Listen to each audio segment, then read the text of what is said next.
Ladies and gentlemen, I'm here to show you the best magic trick in town. We got Miss Frizzle and the Magic School Bus, or Ahriman's Magic School Bus. This is a Thousand Suns tactic video. Hopefully I can get more of these out. Now, this is Draganic Games, and I am Gary. I talk all things Warhammer 40k and other games. Hopefully this goes well. So, what is the Magic School Bus? Well, first, what is required for the Magic School Bus?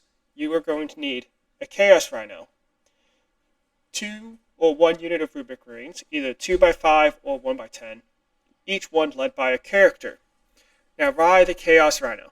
The Thousand Suns Chaos Rhino has this cool rule that if it hits something with one of its shooting, any psychic attacks made by a unit that disembarked from it gets +1 to hit, +1 to wound. So now you have your Rubric Remains hitting on 2s, or your characters hitting on 2s, and wounding on 5s at max. A lot of things are going to be wounding on 2s depending on the target.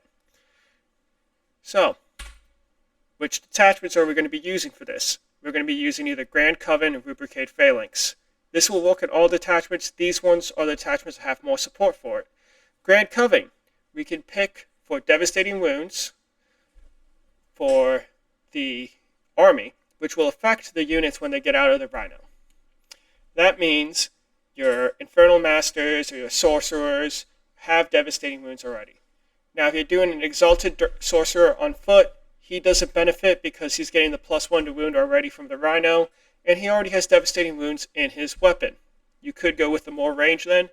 I just don't think it's necessarily worth it. Rubricate Phalanx, 2 CP strat. This works better with a 1x10 with bolters, but you can do it with a 2x5 as well, because it'll add 1 strength and make the bolter psychic. I don't actually see this being used a lot in Rubricate Phalanx. We don't generate a lot of command points as an army, and this is a very CP intensive idea to do it there. So, I already mentioned them, but which characters? We have the Infernal Master and the Sorcerer. We're going to have to look at the psychic attacks. That's the only thing we really care about this. One unit is going to, because Infernal Master giving sustained hits, that's going to affect only the Reaper autogun, unless we take bolters. Right now, pretty much everyone is just taking Warp Flamers. Sorcerer is giving lethal hits, which is also going to affect that affects himself and the Reaper autocannon.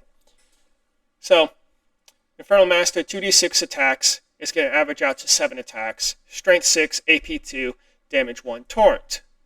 Sorcerer is 6 or 9 attacks, Strength 5 or 8, AP 1, Damage 1. So Infernal Master has another bit of AP.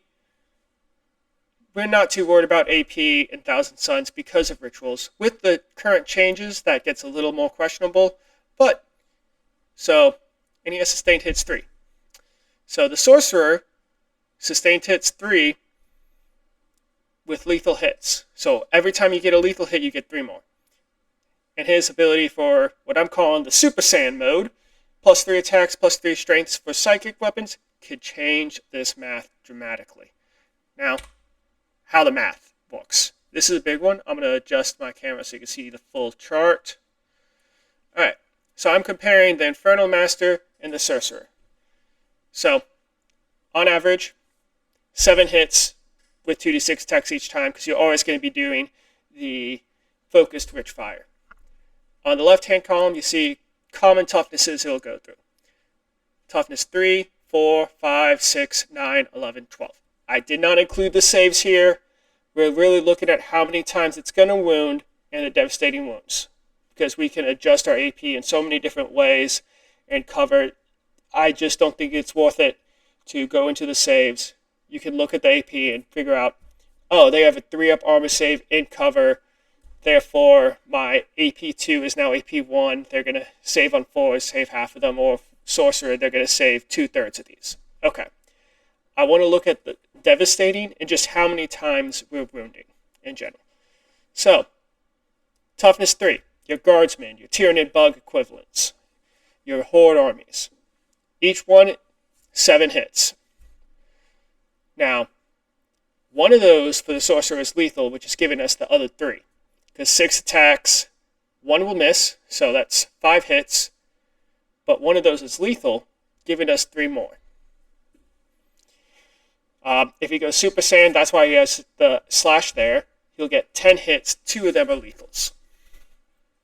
Infernal Master is going to go to about 4 wounds. This is doing not full wound rerolls, but just rerolling ones. Sorcerer, 6 to 9 wounds. 6 or 9 wounds. And then 2 or 3 devastating.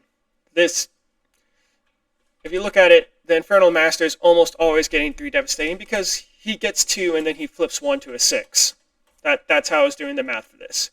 So he is fairly consistent. Infernal Master up to toughness 6 is getting 4 wounds, 3 devastating on average. Once you get to 9 to 12, he goes to 2 wounds, 3 devastating.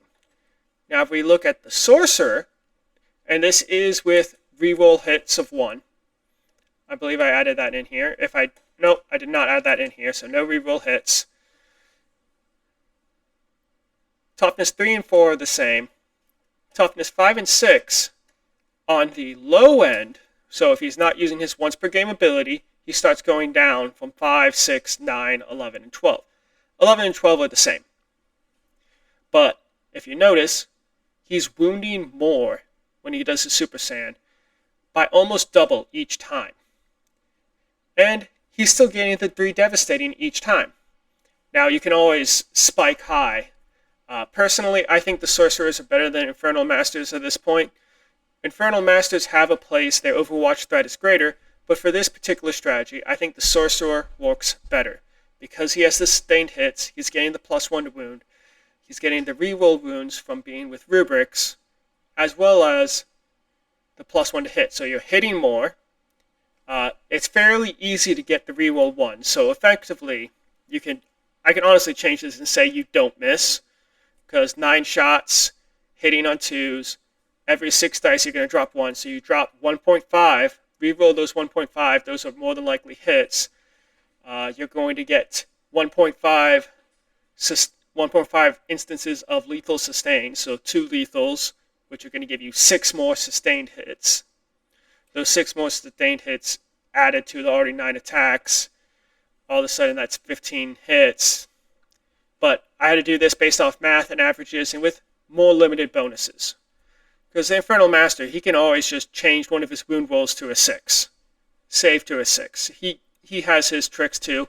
That's why he's very consistent with devastating. Now, moving on. General strategy with this. There are L-shaped ruins throughout this whole thing. Usually you can get, and the Rhino can hold 12 models, so 2 squads with characters. So the idea is you're going to take your Rhino, you're going to move it up to an L-shaped ruin where it can't be hit, don't want it to be seen. They're going to approach the mid-board. Probably stand on an objective if they can. That's great for us, because rubrics against things on objectives we don't know, great. You have options here. You can move the Rhino and deploy both units. I don't necessarily see that as good. I would say you want to disembark one unit where you are, move it to get it into range, move the Rhino to a better location where it still has line of sight on the target. So other side of the L-shaped ruins, have had a 2-inch feature you were hiding behind. Disembark there. That gives you the ability to shoot with the Rhino, shoot with both squads, and also you can move one of those squads after it got out of the Rhino in the shooting phase. New update with the stealth rule drop, can't do a normal move more than once in the same phase.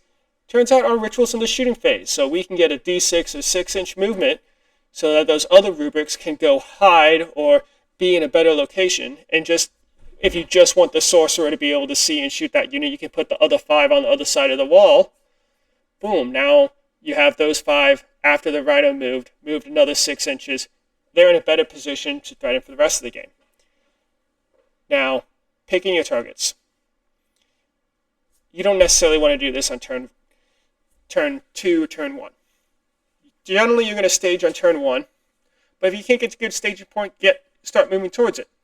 Because in Grand Coven specifically, if you give the Rhino devastating wounds for psychic attacks, and you have 2 sorcerers in there, that's 12 attacks, hitting on 3s, strength 5, AP 1, damage 1.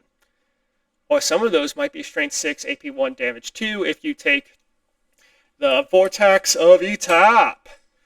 Both of those are good. Both those have sustained hits 3, 12 attacks. You're going to miss 2 out of every 6. So that means you're missing 4 attacks, but 2 of those are also going to be sustained hits 3. So hit 8 times plus another 6. You're still hitting 14 times. Strength 5, AP 1, damage 1. Marine bodies don't like that if you can get them outside of cover. You can boost AP if you can get line of sight on them with a different wizard. Just generally, it's a good firing deck option. And even if you do the Infernal Masters, if you do 1 Infernal Master and 1, that's 2d6 or 4d6 auto-hitting strength 6, AP 2, damage 1 attacks from the firing deck of Rhino, that could have devastating or +1 to wound, because those weapons are still psychic. The Grand Coven rule doesn't specify psychers. It says psychic attacks. The weapon itself has psychic. The Rhino is now firing a psychic weapon. It is a psychic attack. So that's it for this brief overview of general strategy and plans for Ahriman's Magic School Bus. We're going to go with that one. I hope you all enjoy this video, and if you want to see anything else, please like, comment, subscribe. I'll be posting more short tactic videos like this, hopefully, and maybe some tournament reports. I play Imperial Agents. I know, I'm one of those weirdos that likes to lose tournaments. The Imperial Guard and Thousand Sons. Thank you once again. Hope you all have a great day.